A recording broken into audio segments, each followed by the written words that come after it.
Please continue to enjoy your appetizers, and the meal will be served.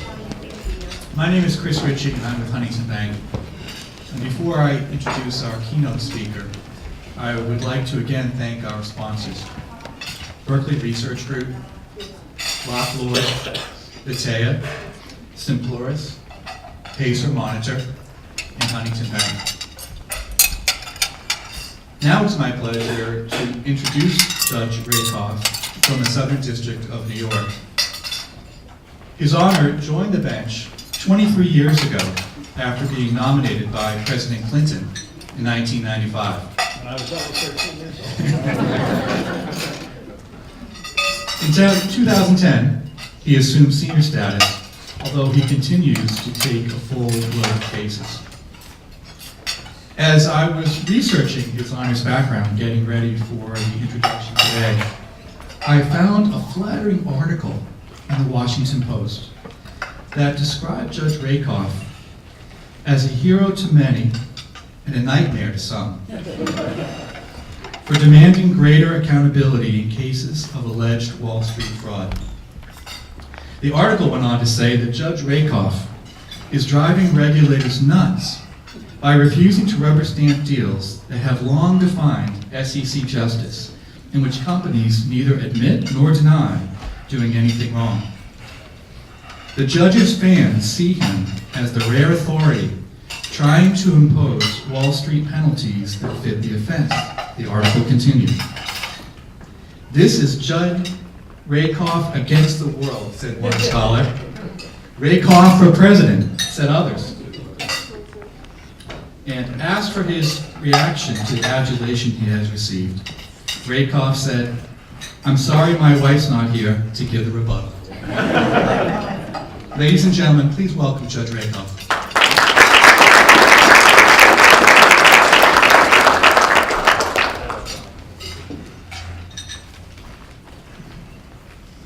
Well, I'm very grateful for that very gracious introduction. I'm glad you're not selling securities. I have a jury trial going on, so normally I would take questions at the end, but with apologies, I won't be able to because I have to get back to the jury. It's actually an interesting patent case. But anyway, what I want to discuss today is two aspects of class actions in the international context. First, I want to discuss the growth of class actions abroad. And second, I want to discuss the possibility that still exists after the Supreme Court's decision in Morrison for a worldwide class action settlement in the context of a U.S. litigation. So first, the growth of class actions abroad. There was a time, not so long ago, when, with the important exception of Israel, class actions were virtually unknown outside the U.S. But that has definitely begun to change.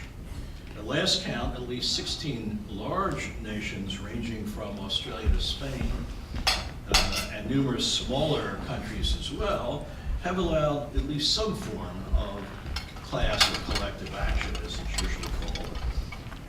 And the EU is threatening to do so for the entire European community. Indeed, the U.S. Chamber of Commerce, which has been lobbying intensively to modify the proposed EU legislation, recently issued a call to action to stop all these other countries from expanding class actions, stating that, quote, "Despite the obvious flaws, countries around the world are increasingly importing the most problematic feature of the U.S. litigation system, class actions." Oh my gosh. So what's driving this expansion abroad? In part, it's a simple reaction to the U.S. Supreme Court's 2010 decision in Morrison versus Australia National Bank that materially restricted the extraterritorial application of U.S. securities class actions. Morrison, moreover, is just one of several decisions over the past few years in which the U.S. Supreme Court has frankly evidenced a hostility to class actions and a desire to curtail them, though not eliminate them entirely. Just this term, for example, the court held that you cannot have class actions in arbitrations unless the arbitration contract unambiguously provides for it, which, needless to say, it almost never does. When you couple this with the acceptance by most federal circuit courts of mandatory arbitrations imposed by shrink-wrap contracts on everyday consumers, you can see that the courts have frankly dealt a blow to consumer protection. Yet, several of the foreign countries that have now adopted class actions have expressly limited them to consumer protection lawsuits, which these countries perceive as the area that most needs class actions. In any event, as the protection afforded foreign consumers, investors, and the like in the U.S. has somewhat narrowed, some foreign legislatures have reacted by accepting their own domestic versions of class actions. A second and perhaps more problematic reason for the expansion of class actions has been the growth of third-party private class action financing, which I understand was the subject of a panel here earlier today. So I tread with some hesitation into that area, but private financing cures the single biggest barrier to the development of class actions in many countries, namely those countries' prohibitions on contingent fee arrangements. But the lawyers I've talked to who have utilized private financing in class actions in other countries have pretty regularly complained to me that the financer plays too big a role in the conduct of the litigation, especially in negotiating settlements. The classic complaint against American-style class actions is that they are lawyer-driven litigation, but at least a lawyer owes a fiduciary duty to his client and the class. A private financer who doesn't owe such a duty introduces, I think, a problematic factor into whether a class action settlement is arrived at solely on the basis of the benefits to the class as opposed to the benefits of the financer. However, I think the biggest factor in the increase in the number of foreign jurisdictions now permitting class action litigation is the obvious one. It is the main way, it's sometimes the only way, in which someone who has been defrauded by a large company has a chance of recovering at least part of what she has lost. Arbitration is no meaningful substitute. The statistics show that most people don't even know enough to avail themselves of this alternative, and when they do, the company usually wins. Government consumer protection agencies wax and wane in how assiduously they protect consumers, depending on the administration. And in most foreign countries, their jurisdiction and power is very limited. For all their supposed problems, class actions are often the only realistic chance for a defrauded consumer or investor to recover her loss. For several years, I've taught a seminar at Columbia Law School and now also at NYU Law School on class actions. And about half of the students who sign up to take the course are foreign exchange students. And they do that because they want to explore whether class actions might bring to their own countries a missing degree of consumer and investor protection. Now, the course spends a lot of time on the problems with American class actions, but at the end of the course, I always ask them whether, notwithstanding those problems, they think their own country might benefit from class actions, and they almost always unanimously say yes.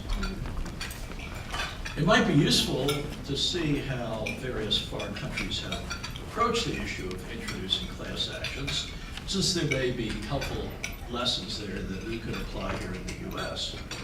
Consider first the case of Australia.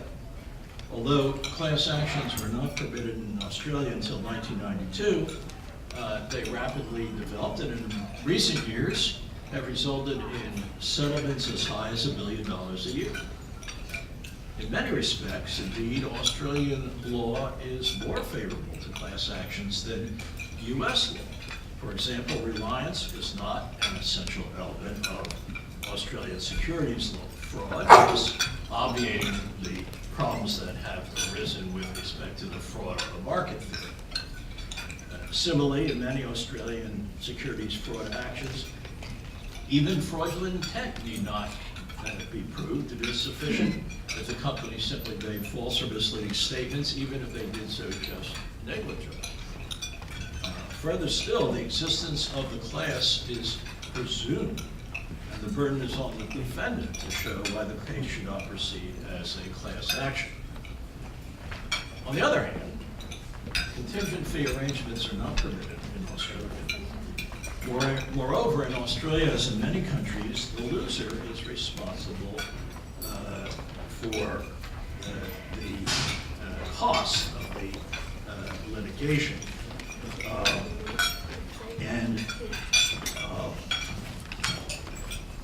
seem to have lost my page here for a minute, but that's all right. There we go.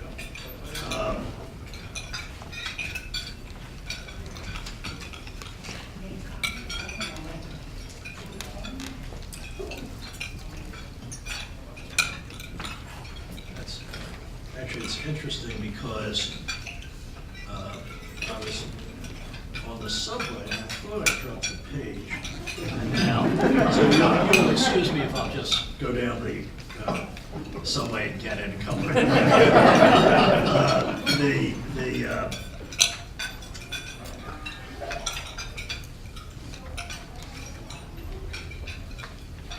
Well, let me just make sure it's not here somewhere.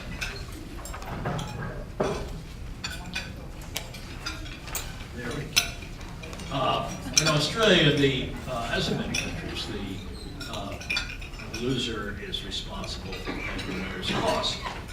The result, I think predictably, is that Australian class action litigation is usually funded by third-party financiers.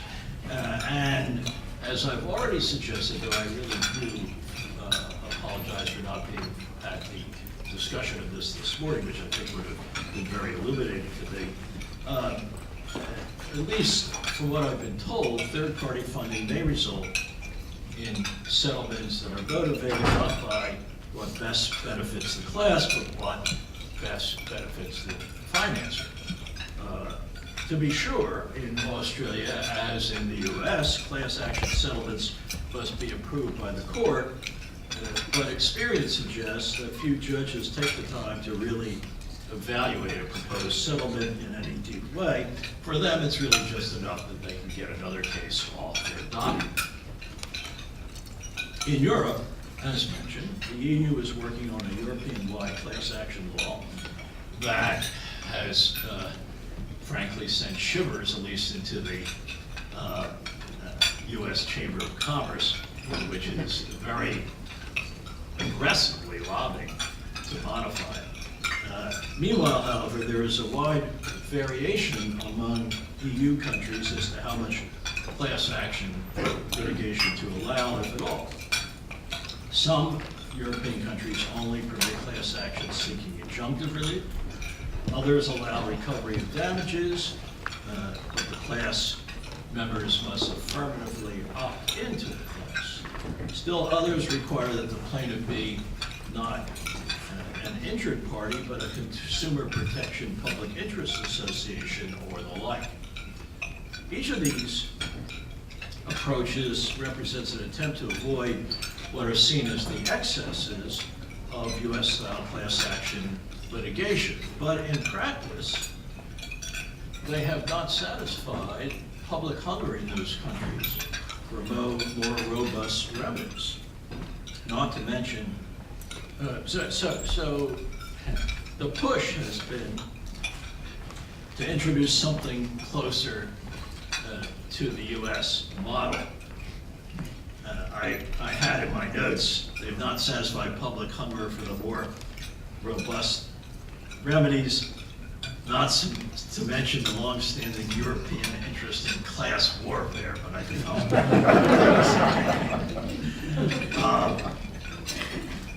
my bottom line is that the combination of circumstances such as the fallout from Morrison, the rise of third-party financing, and the simple need for greater protection of consumers and investors have pushed countries in the world to start experimenting with class action litigation, but in only a few countries is the result anything as robust as class action litigation of the kind we are familiar with in the US. So the remaining issue I want to touch on is whether, despite Morrison, there is still room in the context of US class action litigation for protection of foreign consumers and investors, even when the alleged fraudster is, as in Morrison, a foreign enemy. These thoughts are prompted by a case that occupied a great deal of my time over several years called In Re Petrobras. And while the case ultimately settled in 2018, there is still pending on appeal to the Second Circuit the appeal by a single objector to the settlement, so I will confine myself exclusively to issues not raised on that appeal. For those of you not familiar with that case, the basic facts, largely undisputed by the parties, were as follows. During the decade between 2002 and 2012, Brazil was the fastest growing economy in the world, and the Brazilian oil company, Petrobras, was the world's fifth largest company with a market capitalization of $310 million, while a bare majority interest in the company was owned by the government of Brazil. A large minority of shares were held by foreign investors, including many in the U.S.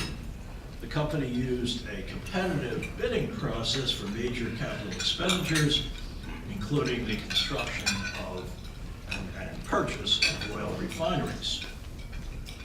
Over a period of years, a cartel of contractors and suppliers coordinated with high-level but corrupt Petrobras executives to rig this supposedly competitive bidding process at grossly inflated prices. The excess funds were used, among other things, to pay billions of dollars in bribes and kickbacks, not only to corrupt Petrobras executives, but also to corrupt government officials who had become aware of this.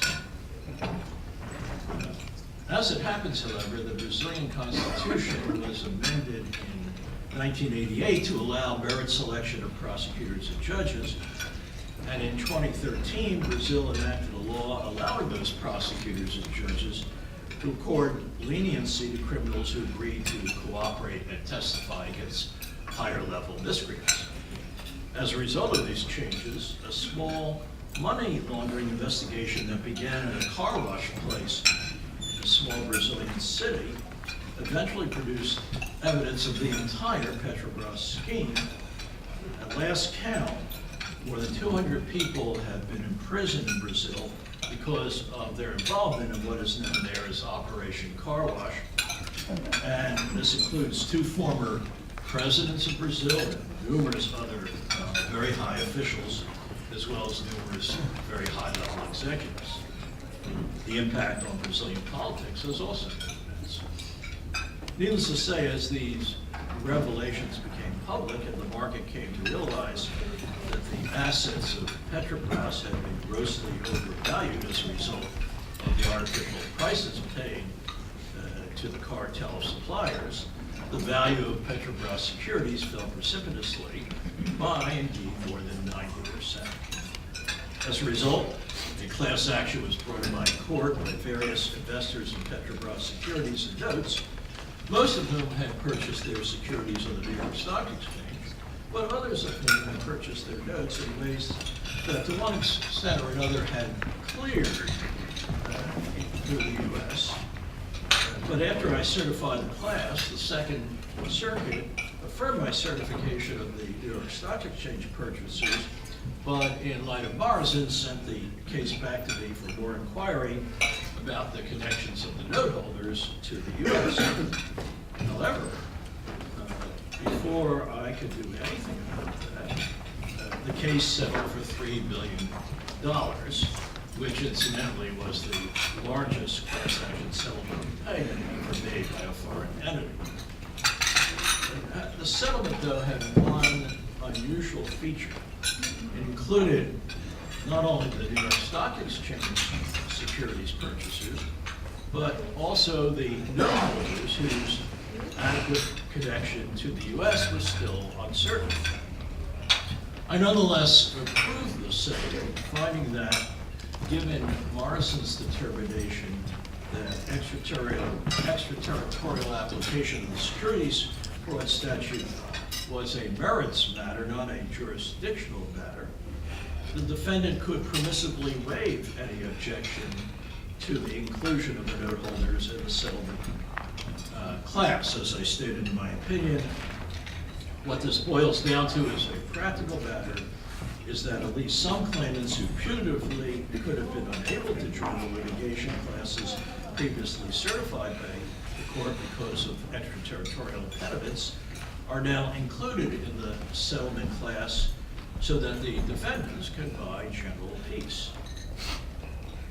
This determination, by the way, is not the subject of the one remaining appeal, and so for now at least it would seem to be, I was going to say the law of the land, but let's be careful, the law of the Southern District of New York. As Professor Coffey of Columbia Law School has suggested in a recent article, it means that in at least certain circumstances, there is still room in American law for worldwide class action settlements, notwithstanding Morrison. To conclude, while class actions are being narrowed in the U.S., they are expanding elsewhere in the world. But the very nature of the modern international economy suggests that in many cases, the actual class of allegedly defrauded consumers or investors will be worldwide.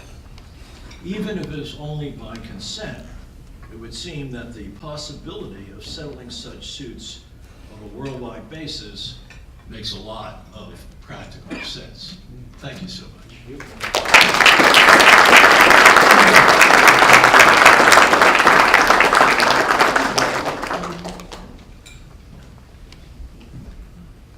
Thank you, Your Honor. We appreciate your remarks, and particularly knowing how busy your docket is. It's nice of you to take time with us today. So our next program is scheduled for 1:30, so we have plenty of time to enjoy the rest of your meal. The program will continue downstairs to focus on class action distributions in about 25 minutes. So enjoy. Thank you.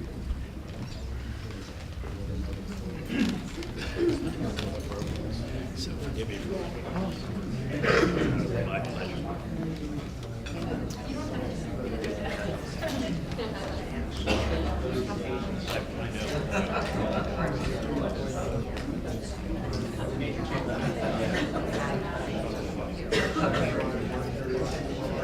Yeah.